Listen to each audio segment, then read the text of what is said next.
E Saul teve essa grande chance de destruí-los, mas não o fez. Segundo estudiosos, né, o rei Herodes, por exemplo, era um amalequita. E olha só os males que ele causou. Então essa guerra que Saul empreendeu contra os amalequitas foi uma ordem de Deus. Deus falou para Samuel, Samuel vai falar para Saul, para destruir os amalequitas. E a ordem foi, acabe com tudo, mate todos, acabe com tudo, os animais, pessoas, tudo, devem morrer todos. Porque esse povo é uma pedra de tropeço no caminho de Israel. Sempre eles são inimigos de Israel e vão atrapalhar Israel. Então Deus deu a ordem para destruí-los totalmente. E a chance que Saul teve nessa guerra era realmente acabar com tudo. Mas veja bem, ele conseguiu destruir os exércitos amalequitas e não foi onde estava aí o povo amalequita. Ele não esteve lá para destruir todo o povo. Era para ter feito isso. Após a guerra, ter vencido a guerra, ele iria atrás de todos que sobrassem, matava todos, acabava com tudo. Mas o que ele fez? Ele lutou contra aquele exército amalequita, venceu o exército amalequita. Mas na hora de obedecer o restante, não obedeceu. Ele pegou as vacas, as ovelhas e trouxe. E ainda dizendo que daquilo ali ele ofereceu um sacrifício a Deus. E além do mais, ele pegou o líder, o maior entre os amalequitas, o rei Agag, e não matou o rei Agag. Era o mesmo que dizer, não, esses aqui lutaram contra mim, eu matei, mas esse aqui vai ser meu amigo e ele vai continuar o povo Amaleque depois. Ainda vai lutar contra mim depois, contra nós depois. É a mesma coisa dizer isso.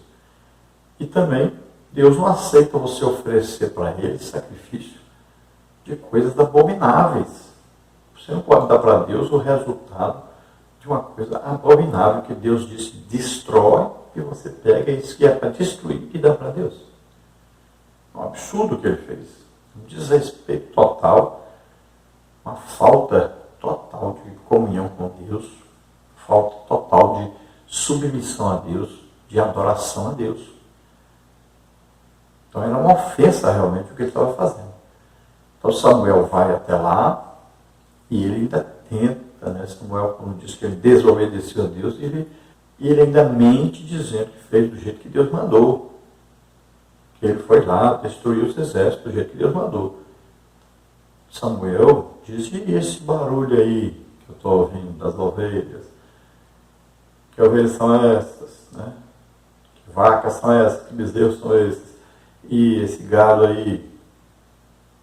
E ainda ele continua dizendo, não, mas é o povo, olha só, em vez de dizer que ele permitiu, que ele apoiou, ele diz, não, esse povo aí é que trouxe essas ovelhas, essas vacas para cá. E eu fiquei com medo do povo se revoltar e deixei.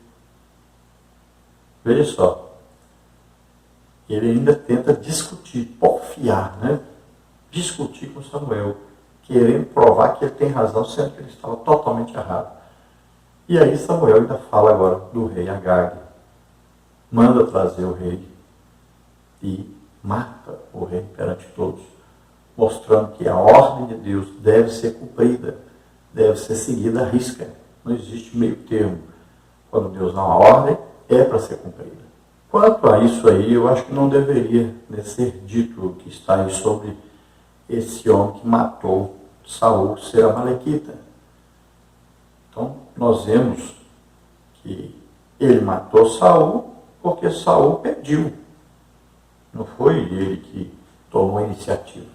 Saul havia tentado, então, se matar a si próprio, né, um suicídio. Chegou a enfiar a espada nele mesmo. Mas, com isso, ele não morreu, ficou vivo ainda, agonizando, mas vivo.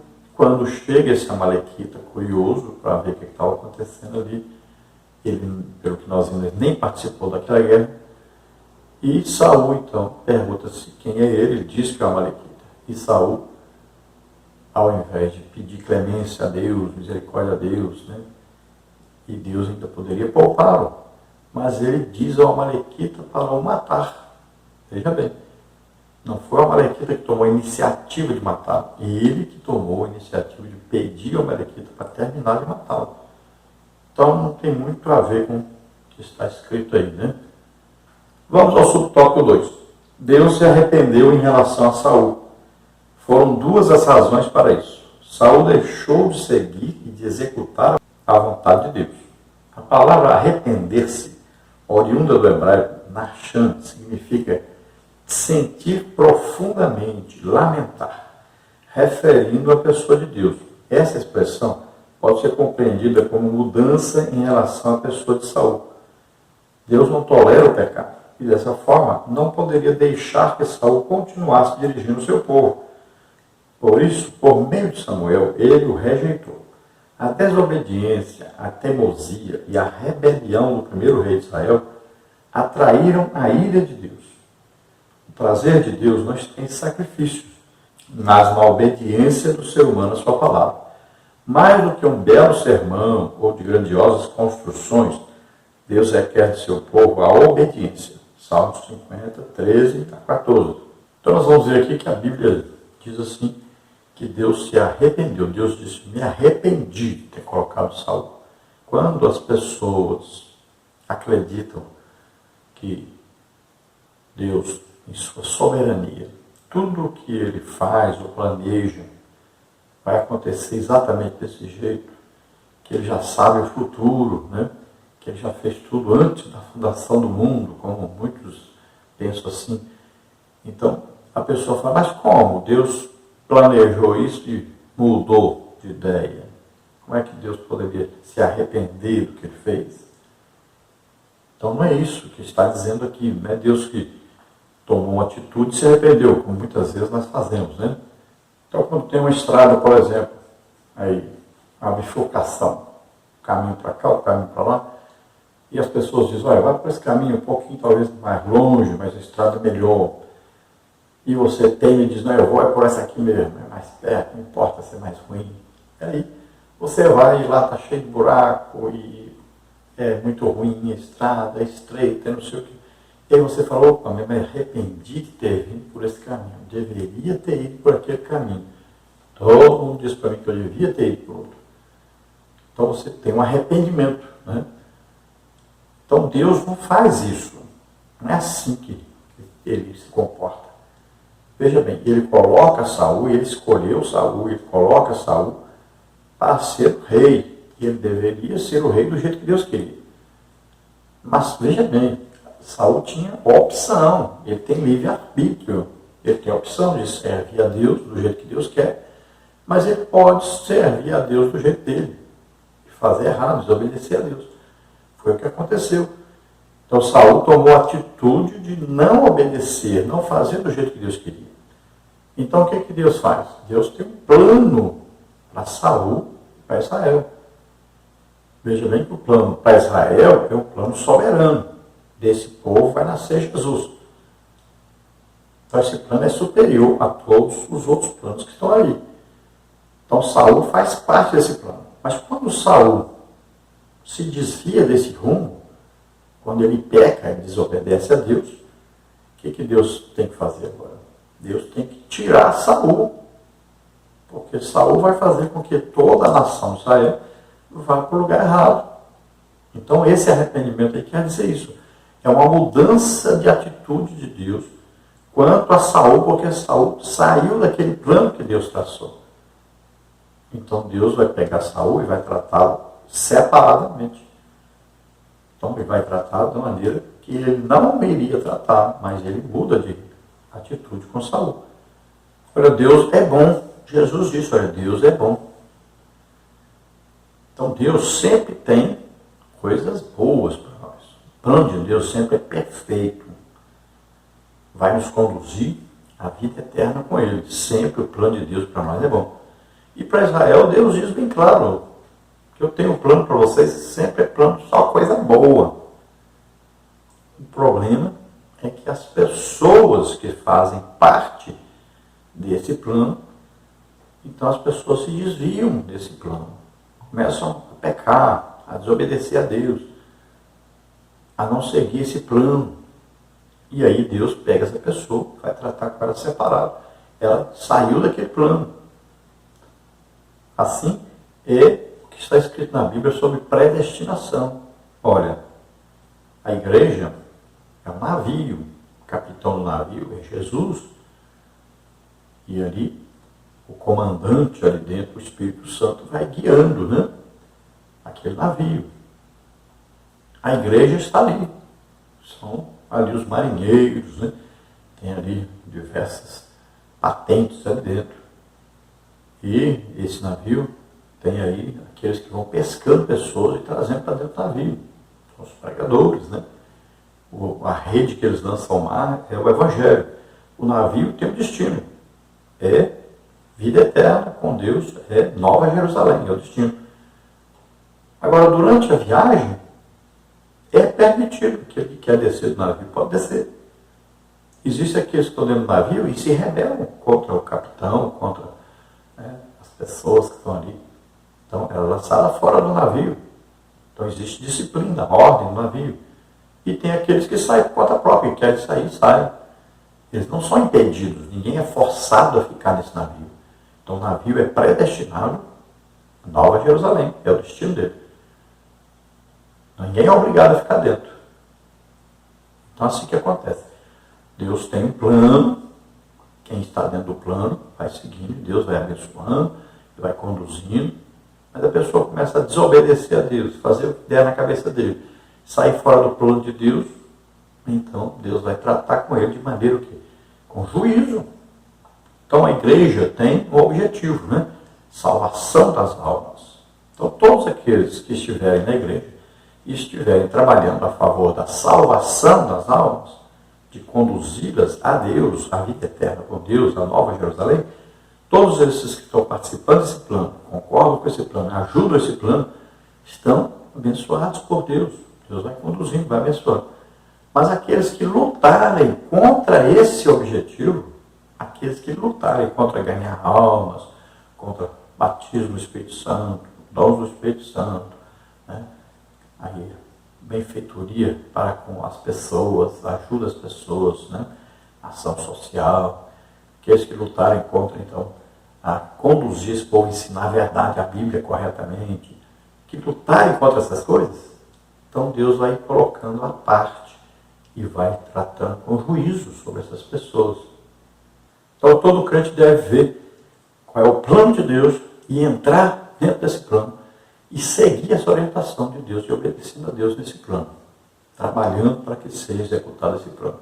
Não lute contra a obra de Deus, sempre esteja ajudando a obra de Deus. Então quando Saul diz para Samuel que ele pega aqueles animais e oferece a Deus, ele quer justificar a sua ação, sua desobediência, dizendo que está agradando a Deus, que está oferecendo um sacrifício a Deus. E Samuel diz, Deus tem lá prazer nesse sacrifício que está oferecendo? Uma coisa que é abominável, Deus diz que é para destruir, você oferece para Deus. Deus tem prazer nessa coisa? Deus está lá preocupado com isso? Deus diz, o principal, melhor, era a obediência. Se tivesse obedecido a Deus, tinha agradado a Deus. Então não confunda, tem muita gente pensando que Deus não quer sacrifício, não precisa fazer isso não. Cuidado, não há manifestação de Deus sem sacrifício. Não adianta. Olha lá, como é que Davi conseguiu levar a arca para Jerusalém? Quando ele aprendeu que tinha que fazer sacrifício. Os sacerdotes fizeram sacrifício. Depois carregaram a arca nas costas até lá. A igreja tem que aprender jejum, oração, palavra de Deus. Jejum é sacrifício. Oração, não é oraçãozinha de 15 minutos, meia hora, não. Oração de 2, 3, 4, 5 horas. É um sacrifício que agrada a Deus. Estudar a Bíblia, muitas vezes, vai ser um sacrifício.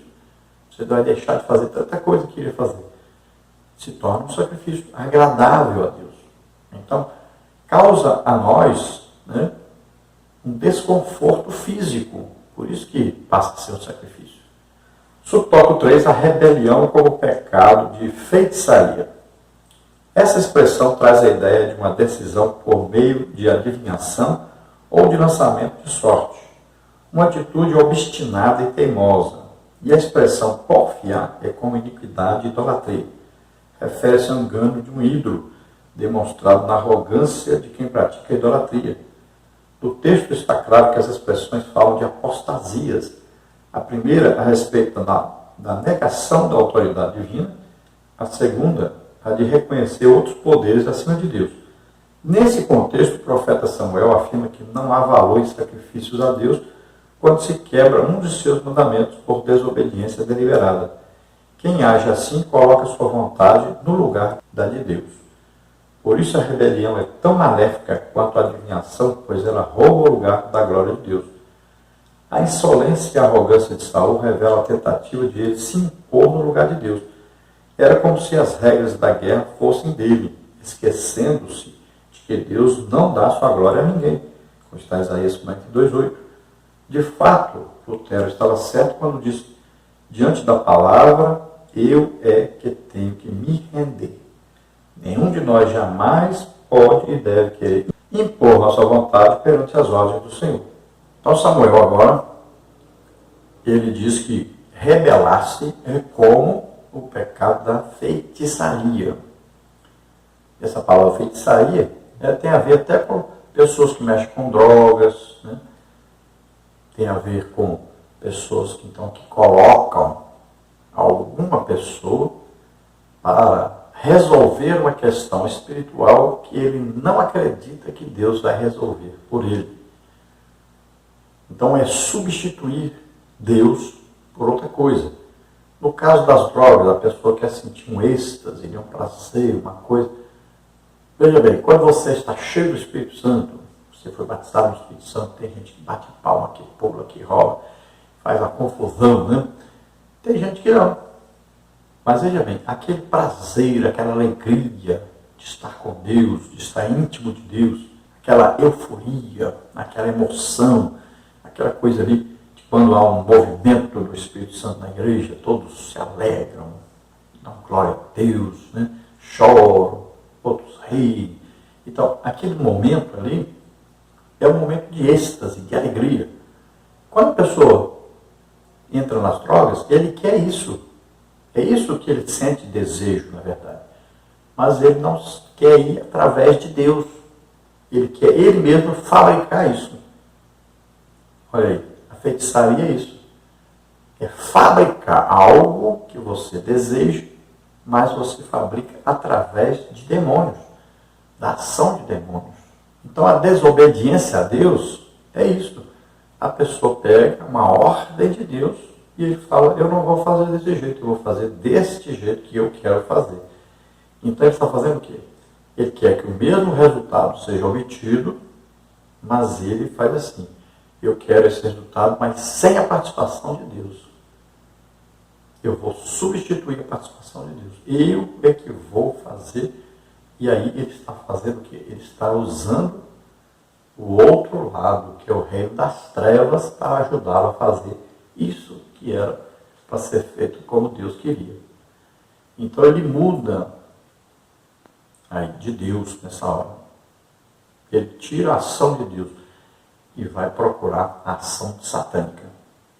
Porque sempre a pessoa estará debaixo da orientação, ou de Deus, ou de Satanás. Então, tudo que vamos fazer, nós devemos olhar o que a palavra de Deus diz a respeito disso. Então, nós vamos fazer de acordo com a palavra de Deus. Vamos consultar Deus, o que Deus acha, como é que Deus quer que seja feito.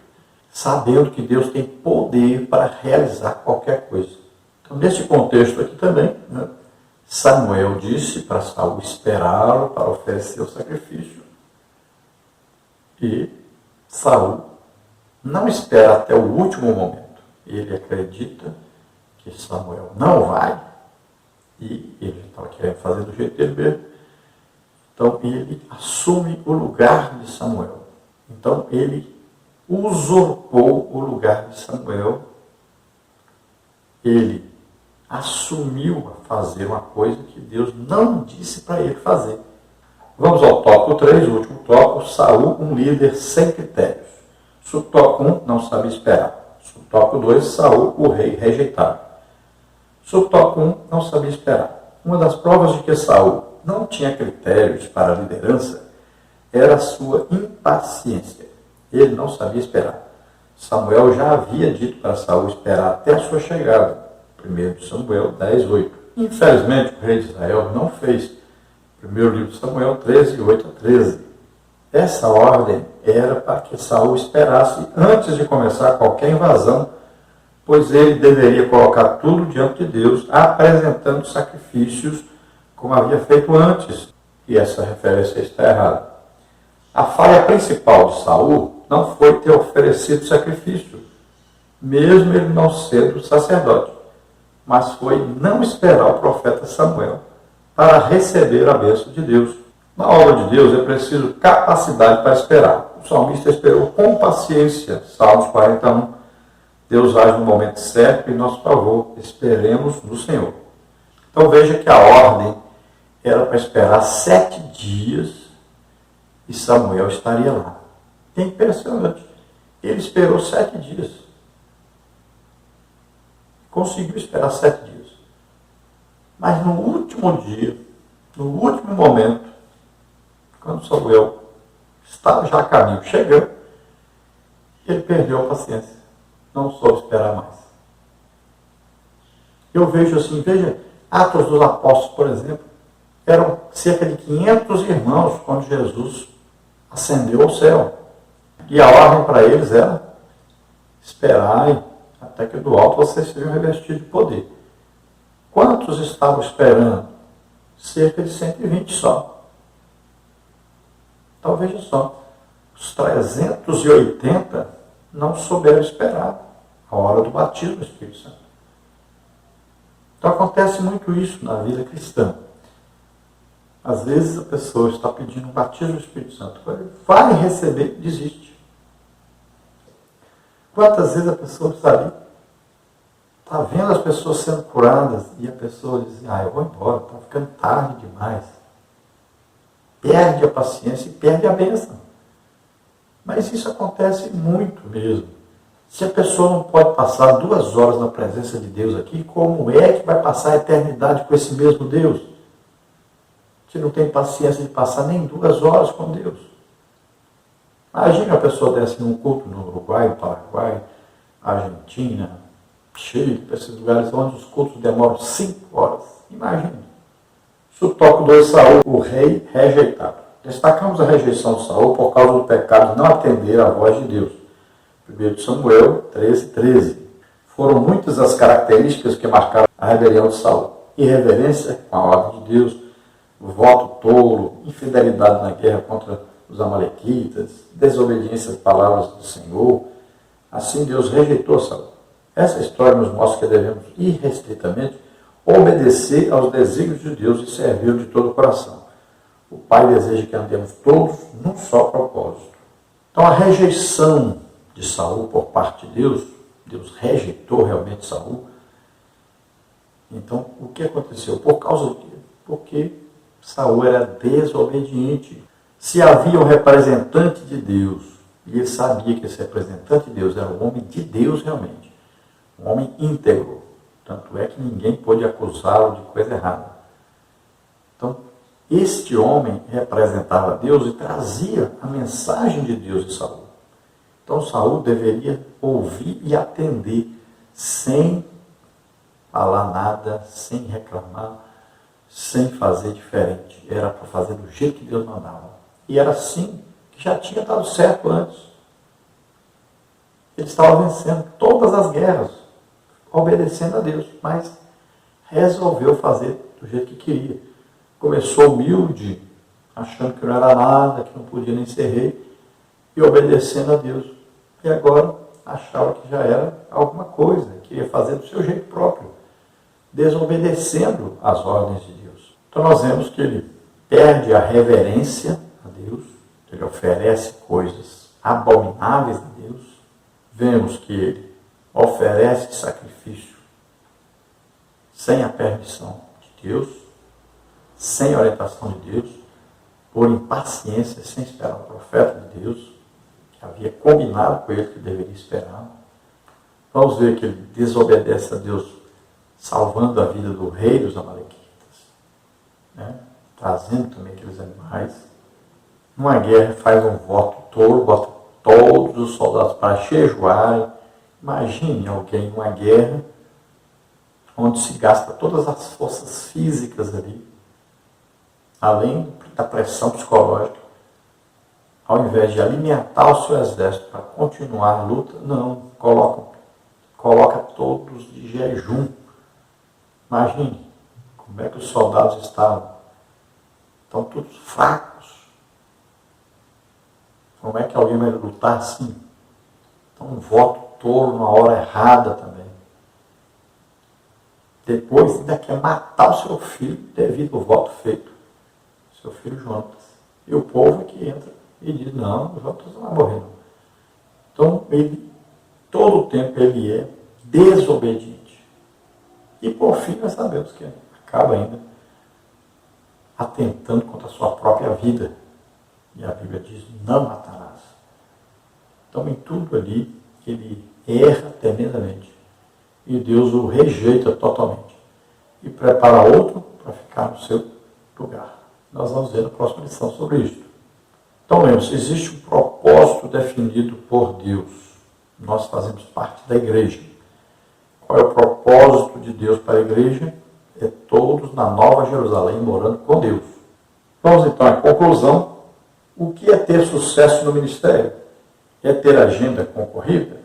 Um estilo de vida confortável? Não. O sucesso do ministério não está somente em ser separado para um cargo, mas sim na obediência completa ao Deus da palavra. Assim Salomão escreveu, é melhor o fim das coisas do que o seu princípio. Eclesiastes 7:8. Que Deus nos ajude a obedecer e a viver para a sua glória. Então poderia-se fazer perguntas, né? O que é considerado hoje um sucesso no ministério? A pessoa diz, não, que eu tenho uma igreja muito grande, eu dirijo uma igreja muito grande, tantas congregações, tantos membros, né? Às vezes isso parece uma aprovação de Deus e que a pessoa foi escolhida para ser uma grande pessoa. Aí o outro, como vive de pregação, diz, não, eu sou um pregador famoso, tenho agendas por toda parte, minha agenda é disputada, que eu já estou cobrando aí 10 mil, 15 mil, 20 mil. Né? Às vezes o outro, sou cantor, cantora famosa, uma banda famosa, e estamos ganhando muito dinheiro, e cobramos aí 20 mil, 50 mil, 100 mil para um show e tal. Então as pessoas consideram muitas vezes essas coisas como sucesso ministerial. E não tem nada a ver com sucesso ministerial, na verdade. Então a pessoa tem que saber que existem pessoas que nem crentes são e que se dão muito bem financeiramente na vida. Ficam muito ricos, ficam famosos. Pessoas, olha aí, pessoas que chegam a ser pessoas que todos admiram, que aparecem na mídia do mundo inteiro, né? Conhecidas do mundo inteiro. E nem Deus elas têm. Então, se uma pessoa é inteligente, e ela tem um grau de inteligência acima da média, né? Tem uma memória fotográfica, por exemplo, né? Que se lembra bem das coisas, essa pessoa com certeza vai se destacar. Isso não quer dizer que está vivendo do jeito que Deus falou que era para viver. Não quer dizer que está sendo obediente a Deus. Então existe muita gente no sucesso. Olha na internet. Às vezes a pessoa muito simples e de repente, porque falou uma coisa num vídeo aí, de repente, se costuma dizer que viralizou o vídeo, foi visto até pelo mundo inteiro. Apareceu no mundo inteiro, de repente, por uma besteira que fez, falou uma besteira, ou fez alguma coisa. Coisa que ninguém dá valor, mas de repente, todos começaram a acessar, a pessoa ficou famosa. Aí, milhões e milhões e milhões de acessos. E muitas vezes essas pessoas acabam deprimidas, aí, vivendo com depressão, de repente são atingidas porque não estão preparadas para isso. achava que aquilo ali ia ser uma coisa boa para a vida dele.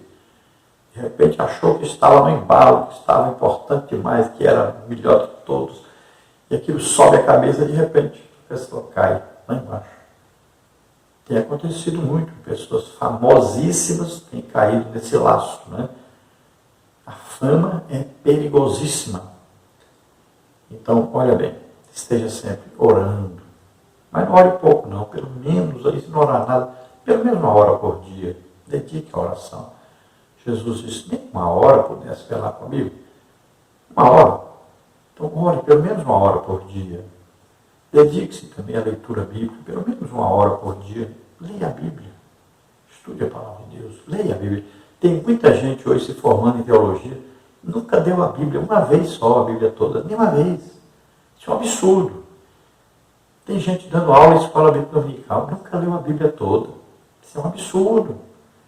Tem aí vários obreiros, consagrados aí obreiros, que nunca leram a Bíblia toda. Isso é um absurdo. Então, leia a Bíblia. Dedique um tempo a ler a Bíblia. Pratique jejum. Pratique jejum. Faz muito bem para o físico, para a alma, para o espírito. Durante o tempo que estiver jejuando, tem que orar, tem que ler a Bíblia. Não esquece disso. Então, o importante aqui dentro do que nós vimos na lição é obedeça a Deus. Siga a orientação de Deus. Ele diz o que? Aquele que tem ouvidos, ouça o que o Espírito diz à igreja. Glória a Deus. Vamos orar agora. Se você que está nos ouvindo, nos assistindo, deseja aceitar Jesus como Senhor e Salvador, é sua oportunidade. Se você está doente e enfermo, nós vamos orar por você agora. Vamos orar. Pai querido, em nome de Jesus, Senhor, abençoa essas vidas agora. Salva, Senhor. Como é grande o teu poder, a tua misericórdia, o teu amor sobre essas vidas, Senhor, que agora passam a ser teus filhos. Abençoa, Senhor, grandissimamente. Ó, Senhor, derrama o teu poder e a tua graça. Ó, Senhor, vem colocando dentro deles agora o Espírito Santo, retirando todo o mal. E o Espírito Santo, Senhor, assumindo o controle, a direção. Em nome de Jesus, aqueles que estão doentes, enfermos, em nome de Jesus, solta agora toda doença, toda enfermidade. Solta agora, em nome de Jesus. Amém. Glória a Deus. Aleluia.